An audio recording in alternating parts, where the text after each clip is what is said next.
নমস্কাৰ আৰু স্বাগতম জনাইছোঁ প্ৰদীপ একাডেমি ইউটিউব চেনেলটোলৈ। আজিৰ ভিডিঅ'টোত আলোচনা কৰিম ক্লাছ 9ৰ ছায়েন্সৰ লেচন 3 অণু আৰু পৰমাণু এই চেপ্টাৰটোৰ বিষয়ে আজি আলোচনা কৰিম। গতিকে চেপ্টাৰটোৰ প্ৰথমে এটা ইউনিট আছে।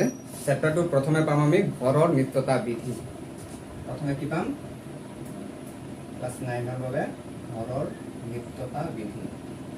এটা সহজ হয় বিধিটো। এই বিধি মতে বা law of conservation energy, law of conservation of mass, এই বিধি মতে কি হয়?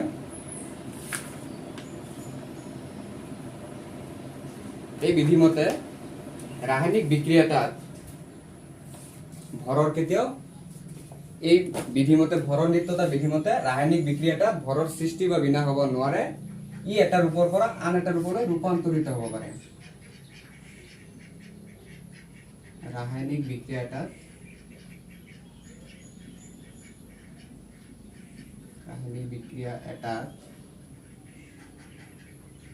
ভৰৰ সৃষ্টি বা বিনাশ হ'ব নোৱাৰে। ভৰৰ সৃষ্টিও নহয় বা বিনাশো হ'ব নোৱাৰে, ধ্বংসও নহয়, হ'ব নোৱাৰে। ই এটা ৰূপৰ পৰা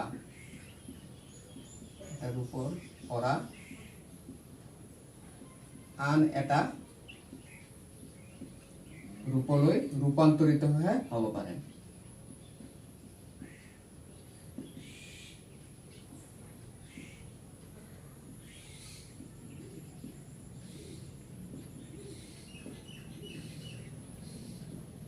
ধৰি লোৱা বিক্ৰিয়া এটাত আমি বিক্ৰিয়া x প্লাস ধৰা y বিক্রিয়া করার পিছত বিক্রিয়াজাত পদার্থ, এই দুটা বিক্রিয়ক পদার্থ বিক্রিয়া করার পিছত হব ধরা বিক্রিয়াজাত পদার্থ XY উৎপন্ন হল। গতিকে বিক্রিয়া করার আগত এই বিক্রিয়ক পদার্থ দুটার ভর যিমান আছিল, বিক্রিয়া হওয়ার পিছত যেতিয়া বিক্রিয়াজাত পদার্থ হয় তার ভর কি হয়? একেই হয়। তার মানে কি হয় যে ভৰৰ সৃষ্টি বা বিনাশ কেতিয়াও হব নোৱাৰে, এটা ৰূপহে সলনি কৰিব পাৰে।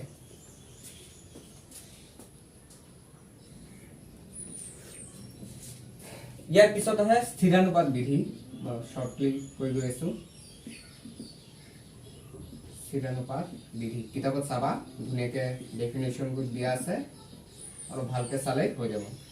স্থিৰানুপাত বিধিটো কি হয় যে এটা ৰাসায়নিক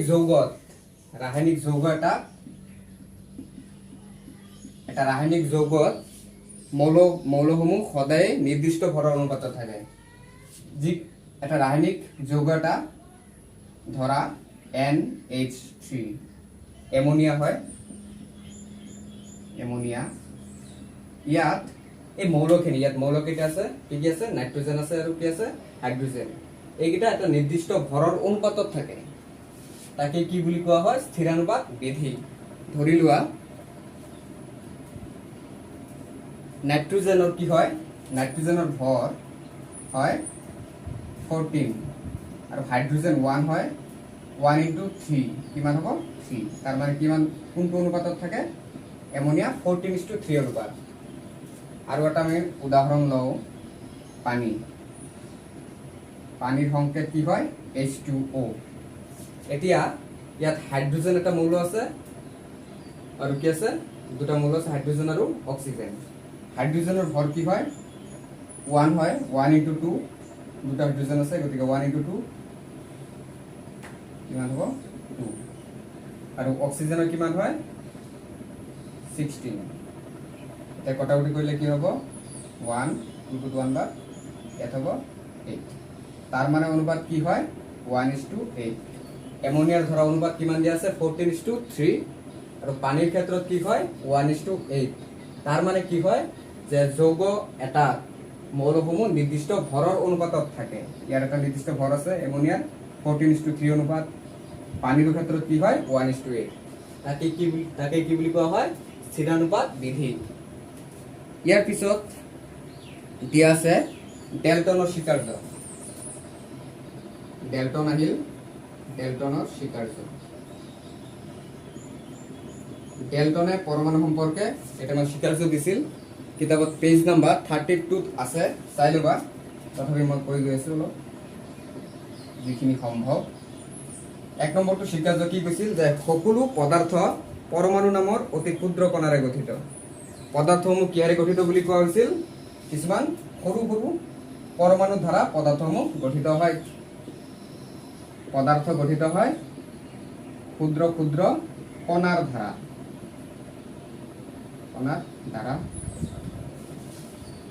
নাম্বাৰ 2 কোৱা হৈছে আমি যেটো ঘৰৰ নিত্যতা বিধি পাইছিলো হেতুই কৈছে উদাহৰণ হেতুই কোৱা হৈছে স্বীকাৰ্য 2 কৈছে পৰমাণুবোৰ অবিভাজ্য কণিকা যাক ৰাসায়নিক বিক্ৰিয়া এটাক সৃষ্টি বা বিনাশ কৰিব নোৱাৰি আমি আগতে পাইছো যে ঘৰৰ নিত্যতা বিধি মতে ঘৰৰ নিত্যতা বিধি এটাত কোৱা হৈছে যে ভৰৰ সৃষ্টি বা বিনাশ হ'ব নোৱাৰে এটাৰ ওপৰৰ পৰা আনটোৰ ৰূপলৈ ৰূপান্তৰিত হয় কৰিব পাৰি সেই কথাটো ইয়াতে কোৱা হৈছে পৰমাণুবোৰ অবিভাজ্য কণিকা এই ডেল্টনে গোটেইকেইটা পৰমাণুৰ ওপৰত স্বীকাৰ্য দিছিল গতিকে যিখিনি কোৱা হ'ব গোটেইখিনি পৰমাণুৰ ওপৰত কোৱা হ'ব প্ৰথমটো কৈছে যে সকলো পদাৰ্থ পৰমাণু নামৰ অতি ক্ষুদ্ৰ কণাৰ দ্বাৰা গঠিত নাম্বাৰ 2 কৈছে পৰমাণুবোৰ অবিভাজ্য কণিকা যাৰ ৰাসায়নিক বিক্ৰিয়াটাত সৃষ্টি বা বিনাশ হ'ব নোৱাৰে এইখিনিকে লিখিলি হ'ব নাম্বাৰ 3 নম্বৰ স্বীকাৰ্যটো কৈছে বেলেগ বেলেগ মৌলৰ পৰমাণুবোৰৰ ভৰ আৰু ৰাসায়নিক ধৰ্মসমূহ বেলেগ বেলেগ